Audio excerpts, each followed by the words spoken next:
Here's more wrestling news for January 30th, 2023, and we're starting off with Cody Rhodes, who is back on WWE TV and on his way to WrestleMania 39. While Rhodes was the favorite of many to win the Men's Rumble match, some predicted that The Rock was going to make his WWE return last Saturday, but the Royal Rumble came and went without an appearance by the Brahma Bull. Speaking on Wrestling Observer Radio, Dave Meltzer addressed that initially WWE wanted Roman Reigns versus The Rock at WrestleMania, and it was said that Cody was always the backup plan if Dwayne couldn't compete. Meltzer did say that WWE could theoretically still change their plans if The Rock now chooses to work the WrestleMania match, but it is looking increasingly unlikely, as the rule of thumb is that whoever wins the Rumble should go on to WrestleMania. Speaking about Sami Zayn, who had a career highlight performance at the Rumble, Meltzer said that Sami versus Reigns at WrestleMania is not the plan and has never been the plan, despite what some fans are hoping for. If WWE can get The Rock for WrestleMania 39, then their current plans will have to change, but right now, all attention is on Cody Rhodes and his quest to become world champion. Cody Rhodes is finally in the main event scene in WWE, but his journey to that spot has been a long one. For years, it felt like Cody would be a solid mid-carder at best in WWE, especially in the years before he left WWE when the main event was dominated by megastars like John Cena and The Rock. Speaking on the post-Rumble press conference, Rhodes recalled an incident where he threw a bottled drink at a WrestleMania poster that featured Cena and The Rock and admitted that he was not in the right frame of mind when he did that. For whatever reason, I was drinking Yoo-Hoo, and it had been in front of me for about a year. And I get it, it's Cena, it's Rock, but I was getting so close and getting knocked back down, and I took the Yoo-Hoo bottle and I threw it against the side of the bus, and I told Brandy, I just can't do this. I can't be number 25 on the call sheet. I can't even be 1B, man. I want to play quarterback. Maybe I had some things when I left that I was right about, but there was a lot I wasn't right about. So yeah, I threw a Yoo-Hoo bottle against the Rock's face. Poor Rock, I'm so sorry. Speaking more about what happened, Rhodes said that at the time he was a young man with an ego to be the face of WWE, and he needed to do a lot of growing up, something that he's still doing to this day. Cody went on to say that he was tired of seeing the same faces on the WrestleMania poster year in and year out, adding, "These guys, they're on top and on top and on top, and they're on top for a reason. I just wanted to be in that spot, and it took me some time to even get close to it." It may have taken Cody longer than expected, as well as founding an entirely new promotion along the way, but the American Nightmare is finally heading to the main event of WrestleMania, and after seeing the same faces in the main event for so long, it's now Cody's time to join them in the spotlight. In addition to Cody, another Rumble return fans saw was Logan Paul, who once again amazed fans in the ring in what was just his 4th professional wrestling match. Now that Paul is all healed up, it remains to be seen what he will do next, but a WrestleMania match is expected for the Maverick. At one point, it was reported that the WrestleMania 39 plans called for Paul to take on John Cena, but on Wrestling Observer Radio, Dave Meltzer explained why this isn't the plan right now. The worry about Logan Paul is, the feeling is you need lots and lots and lots of practice, and John Cena just doesn't have the time to do that practice. Cena can go with Theory, and Theory is experienced enough, so they don't need lots and lots of practice to have a decent match. John Cena is an incredibly busy person thanks to his Hollywood filming schedule, and as such, would not have time to rehearse for a match with the talented but inexperienced Logan Paul. If the plan is for Cena to take on Austin Theory, then it remains to be seen who Paul will face this April, and who would you like to see step into the ring with the Maverick? Let us know in the comments.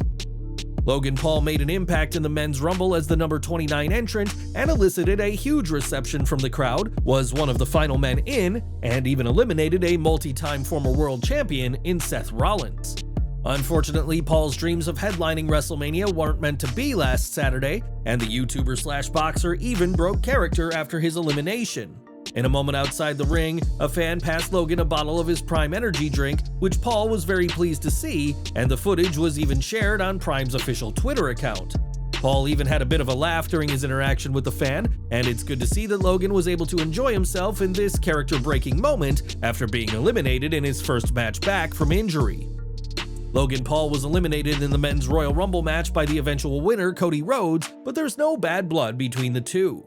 After the match, Cody joined Paul on the Impulsive podcast, and the Maverick said he wasn't mad at Cody for throwing him over the top rope.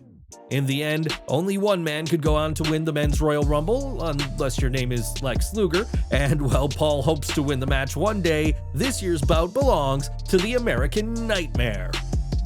It was back in October of last year that Bray Wyatt returned to WWE, and the company is much different than what it was when he was released.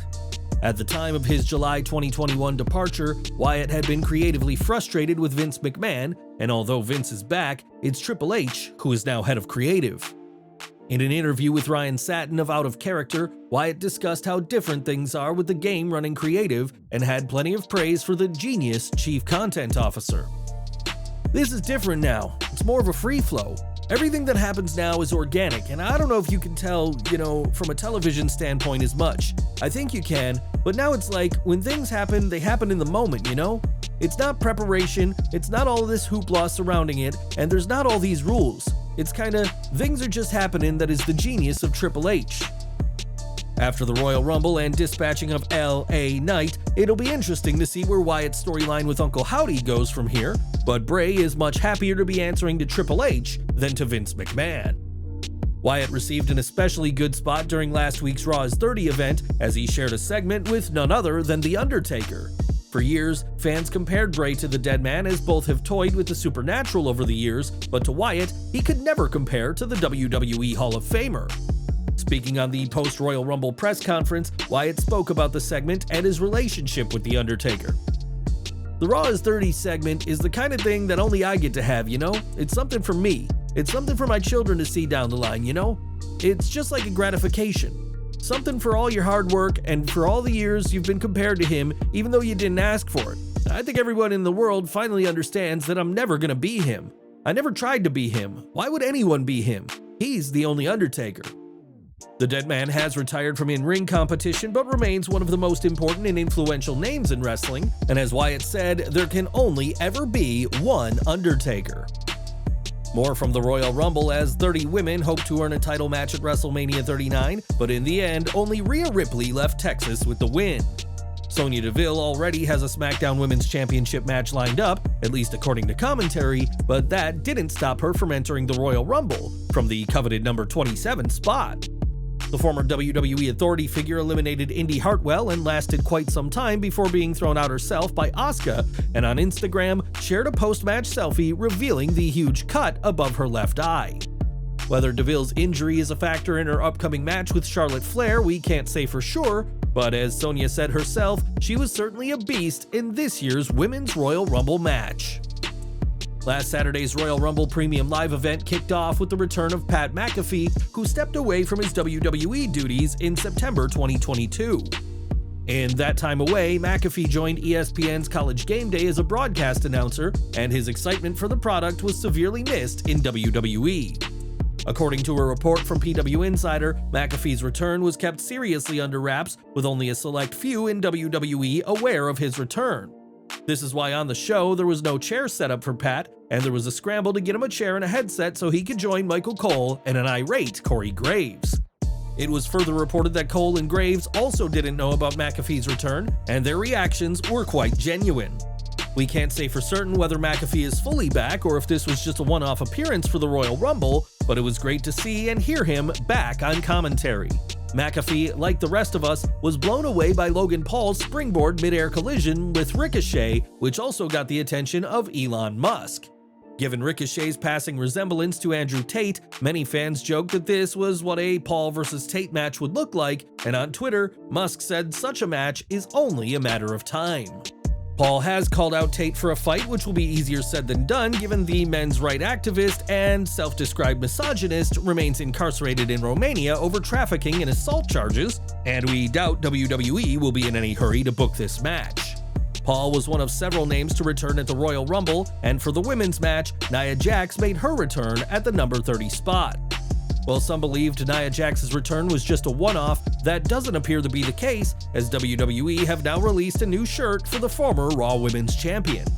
Jax's return to WWE hasn't exactly been met favorably by fans, many of whom thought they'd seen the last of her in WWE, but all signs point to Nia being back in WWE for the long term. While Nia returned at the Royal Rumble, many fans were hoping to see a different member of her family show up, that of course being The Rock. For months, the rumor mills have churned with reports of The Rock's return to have that long-awaited dream match with Roman Reigns, and now Triple H has weighed in. Speaking on the Rumble press conference, WWE's head of creative and talent relations addressed the elephant in the room and spoke about The Rock likely not being around for WrestleMania. Apparently, he can't get in shape in time. He looked pretty jacked, I thought. I saw Black Adam the other day. I don't think it's the uniform. He's incredibly busy. So I know for him, and I know his family and background and everything, if he could be here for WrestleMania in Hollywood, he would turn over every stone and walk through fire to be able to do it if he could. I just don't think it's in the cards, but then again, I don't know. We've had conversations with him because he loves it so much, and we'd love for him to be a part of it. He's the biggest star in Hollywood and maybe the most recognizable face on the planet. Why wouldn't we want him to be a part of it, right? It's his home. We don't lock the door, he has an open invitation to walk through it anytime he wants, but he's incredibly busy. I think that respect factors in both ways that he wouldn't want to do it unless he could absolutely do it. There is no way he would show up here and half-ass it. There's no way he would show up here and not come in and put every single thing he had into it to make it the best thing it could possibly be. So unless he can do that, it's not gonna happen. If WWE can get The Rock for WrestleMania, then their current plans will change, but after months of speculation and fans getting their hopes up, don't expect to see the Brahma Bull in action this coming April. After Triple H was appointed head of creative, WWE's storytelling significantly improved, and the company has received a ton of praise since last July. Of course, not everyone is willing to accept the positive steps WWE has made in that time, and that's something Triple H can understand. On the press conference, Triple H said how there's always going to be scrutiny and there's always going to be critics, but for WWE, the important thing is to keep putting on spectacles like no other company does. Triple H also praised those working in WWE who put on these spectacles, from the talent fans see in the ring to those in production, as well as other staff and crew members. For years, it's been incredibly popular to hate on whatever WWE has done, especially following the launch of AEW as an alternative, but that won't stop Triple H and his team from putting on a spectacular show and making WWE a runaway success.